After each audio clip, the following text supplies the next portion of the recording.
Pakistan peoples party जियाला federation के सूबाई सदर अली खान लिगारी की हिदायत ते बिलावल भुट्टो जियाला फेडरेशन जिला उमरकोट तहलका समारोह के उहदेदारनि मुख्तलिफ जुस्सनि में 4 अप्रैल शहीद ज़ुल्फ़िकार अली भुट्टो की वरसी में भरपूर नमूने से शिरकत करण, सिंधु दरिया में नवा कैनाल कढण, कारपोरेट फार्मिंग जिला उमरकोट में एमएनए की खाली थियल सीट ते पीपी के नुमाइंदे की भरपूर नमूने से साथ ॾियण के हवाले से अहम मीटिंगूं कयूं वयूं।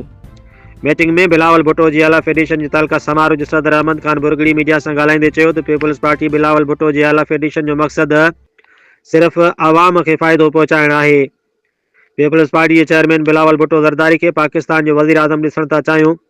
बिलावल भुट्टो जियाला फेडरेशन जा मेंबर ऐं उहदेदार वध खां वध मेहनत करे पार्टी जो नालो रोशन कंदा। उन मौके ते बिलावल भुट्टो जियाला फेडरेशन में प्रोखास के divisional general secretary Khalid Hussain Khaskheli, divisional नायब सदर ज़ुल्फ़िकार अली खासकेली, तहलका समारोह जो जनरल सेक्रेटरी रईस अब्दुल्ला खुसो,